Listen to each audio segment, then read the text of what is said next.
What is going on today, guys? Jason Wojo here. Welcome to another YouTube video. Make sure you guys like, comment, subscribe. I'm gonna go over the 5-minute sales script that you all need to start closing more deals within the next couple of days. Okay, this is a proven 5-minute sales script. I've used this across multiple niches and verticals. So if you enjoy, like, comment, subscribe, and let's get right into it. So you might be a coach, consultant, service writer right now. You're trying to close deals on the phone, and you might be lost. And you're probably wondering, well, how do I pre-frame better? How do I lead the sales call better? What am I not saying correctly in the beginning or the end of the call to avoid certain objections? And I'm gonna hit all of those right now. So first things first, inside of any sales call, I always do a better pre-frame. So I usually start the call off with, hey, really excited to talk to you today. I don't even know if I can help you yet, but if I can, is this a decision you're looking to make now or in the future? They then reply, and then you say, awesome. With that being said, if you're looking to make a decision now, is it you're the decision maker, or does there need to be a partner, wife, spouse, or dog on the call for you to make a choice today? Awesome. So what we're gonna go through on the call today is X, Y, and Z, and after I'm done, I'll answer any questions you have, and then you just gotta give me a decisive yes or no, and I will go over next steps,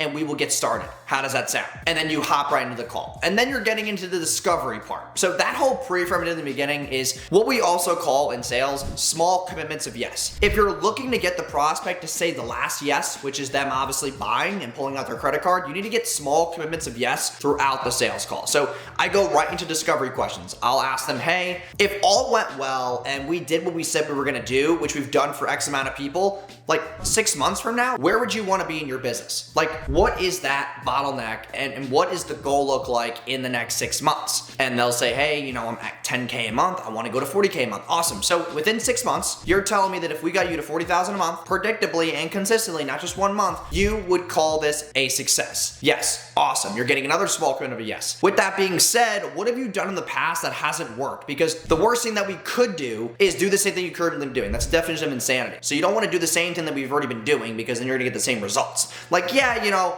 maybe to get you from 10 to 40K a month, we got to place you a better closer and a setter. But with that being said, like that might not solve everything. Like what's your offer? Where's your traffic currently running? What's your price points, right? What are your success stories? Like how are you actually offering this thing and packaging it? Because that could be a problem too. You just want to basically express that, you know. Another question I always like to ask is, you know, what things have you done in the past, but what current resources do you have? Like, do you have an email list? Do you have a big following? Do you have a lot of people in the space who have a lot of connections? Like, do you run a lot of events? Like, what assets do you have that we can use to leverage your offer? Because a lot of the times in sales, we don't really think about this, but like, let's say somebody has 8,000 emails and your service costs $3,000 and you're running paid traffic, let's say, or whatever service you're doing. If they have a big email list, you can leverage that data and retarget those people, or you can upload them to Facebook and get a lookalike audience, or you can just say, hey, we'll email that list every day. And if it's a high ticket service provider, 7,000 emails should make well more than 10, 20K a month if done correctly. So you have to look at the current assets that they have. Also, how many followers? What if they have 30, 40,000 followers? We could retarget all those followers if they're actually real, or we can leverage the organic content to fuel then into paid. So there's really just multiple facets here that you can go through. Another discovery question I always like to ask is, what do you want out of the right marketing partner? Like you might see other people's ads, you might be shopping around right now, but what do you want out of this? Like, what's gonna make this a complete hell yes? And then they'll give you those reasons, right?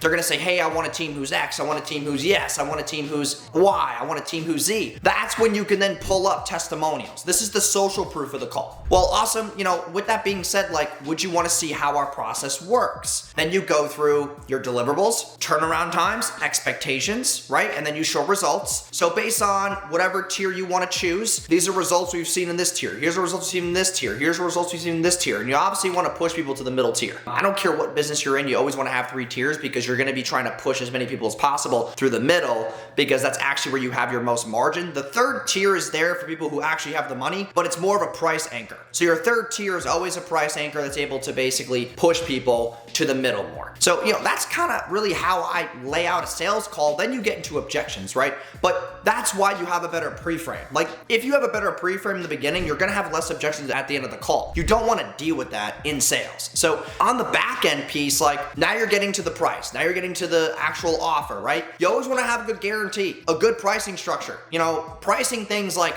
$2,600, $3,800, $4,800, $4,900 weird prices actually increases conversion rates. Are you doing a system where it's a pay half now, pay half later? I've done that a lot, and even my business. We run a lot of e-com stores ads, and we have a program where it's like, hey, you can pay $4,000 now, and then $4,000 when we make your first $4,000 back. So it's a good pay half now, pay half later. It's results driven. Also, we do weekly payments. So you don't want to pay $4,000 now and then okay, pay us $1,000 a week for the first 4 weeks, so you can at least recoup and see the results within the first 4 weeks. You gotta have good pricing packages for people to come into your ecosystem, because you're losing people if you're not pricing things correctly. It also depends on the offer and having no risk. More than ever, with the attention span of humans going down and mental health going up, it's really hard to get people to believe in things unless there is no risk. So having good guarantee, but that guarantee has to have contingencies. So you can only get this guarantee if you do X, Y, and Z. Don't just say, hey, you're guaranteed your money back, and then there's no contingencies. That means that anybody, even if they slip or don't do certain things, could still get that guarantee. So you're only gonna get this guarantee if you do X and Y and Z. So